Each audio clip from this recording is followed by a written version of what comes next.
Hello, it's part two. The video camera suddenly lost power just as I was about to take off my shirt and let you see how skinny I am. What I want to do before that, so there's two things I've got left in this weekly update. The second thing is I want to tell you about my meeting, my experience at Kitsilano Recreation Center. I had been going to the Y for a couple of times before I was stopped. I was forbidden from entering there again.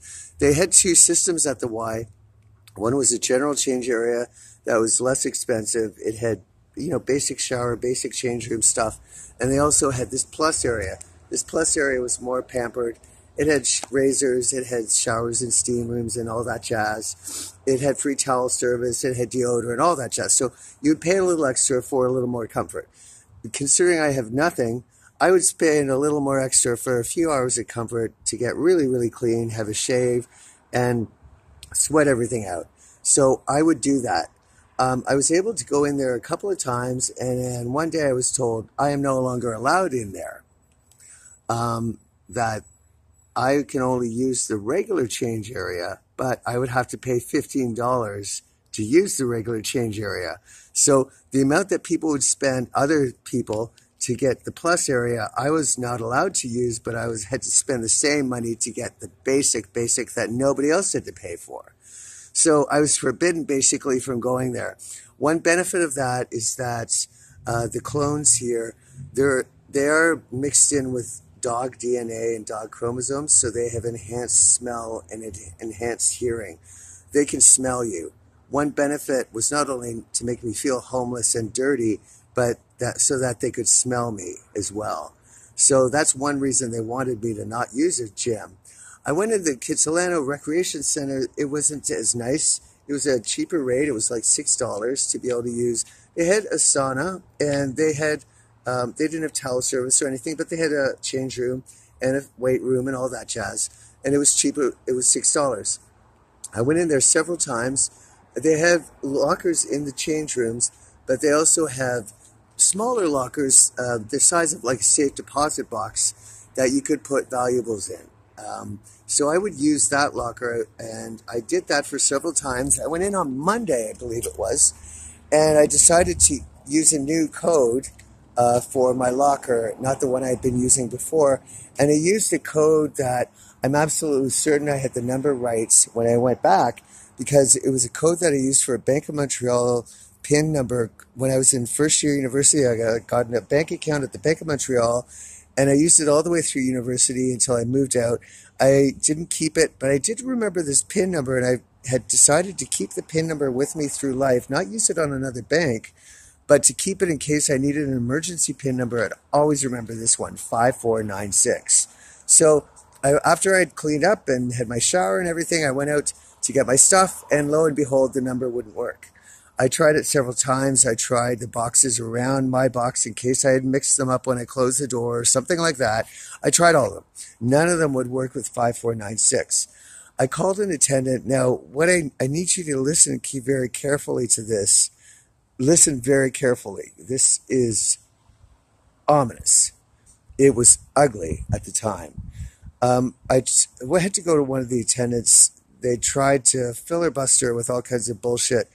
And I then had to wait for them to decide how to get the locker open to get my stuff back.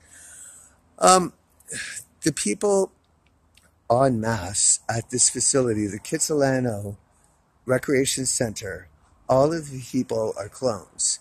They all started talking with one voice. The voice they were talking with was the artificial intelligence voice that was operating all of them. They were all geared toward one thing, which was crippling me. It's an insidious, horrible situation, because in our societies, these people were running around, and we thought they were human the whole time. They weren't operating as independent human voices with independent human ideas.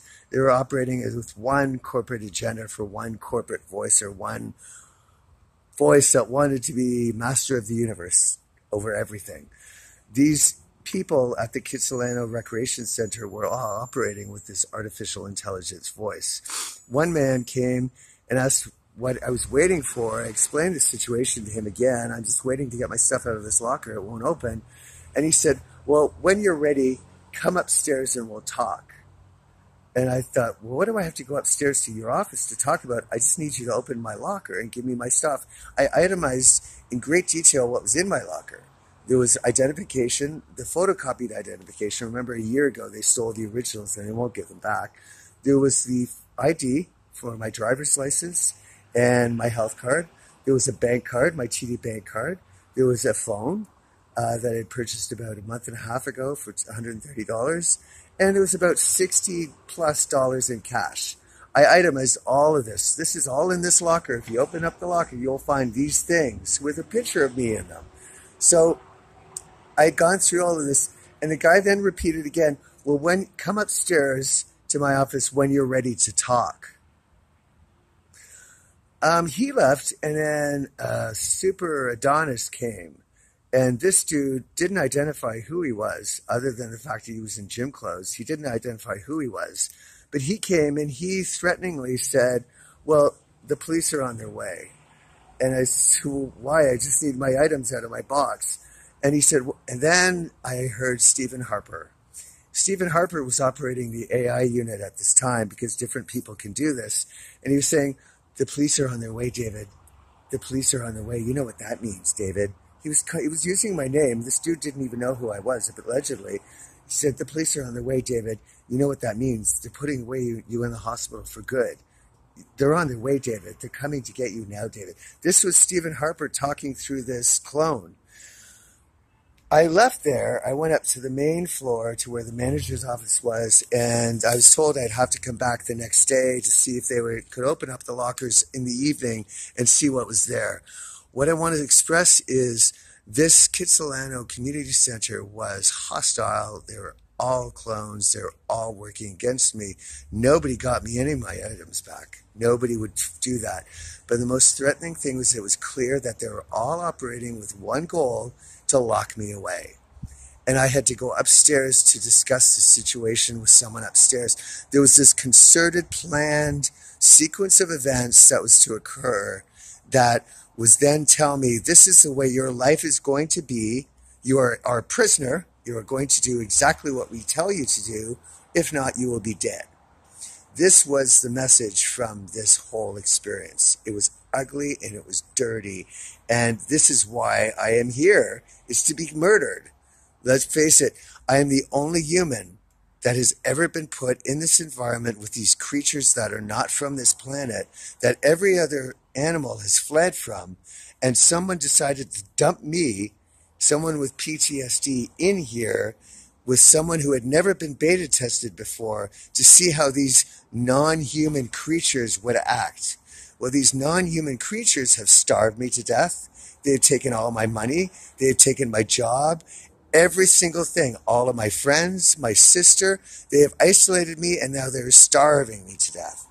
What happened at the Kitsilano Community Center on Monday was highly disturbing, highly threatening, and destabilizing. What this whole environment is doing is setting me up to imprison me for life, either through jail or through a hospital, which Gerald Robert Dixon interestingly said in Prince Edward Island in April of 2016, well, mental wards at hospitals are just basically another polite way or politically correct way of imprisoning someone. So they had told him that this is what they were planning to do. If they couldn't imprison me legally, they would imprison me some other way. So what they've done so far is they drugged me and kidnapped me and brought me in here. And if that isn't going to work, then they're going to fabricate some sort of, he's mental, put him away in an institution. And that's what they're trying to do right now. I wouldn't play into that. I wouldn't go hysterical. I didn't do anything. I just walked away. If you want to steal more money, if you want to steal a camera, if you want to steal all this stuff, go right ahead. Take it all. I was told to come back the next day to see if anything was there. I didn't. That was actually, so today's Friday. This all happened on Wednesday. I'm sorry, not Monday. Today's Friday. I could go back in today to the main area. I'm not going to go back into the fitness area. I'm never using the facilities ever again. But I will possibly check because I do need the money. That's going to bring us to the third thing then, what my body looks like now.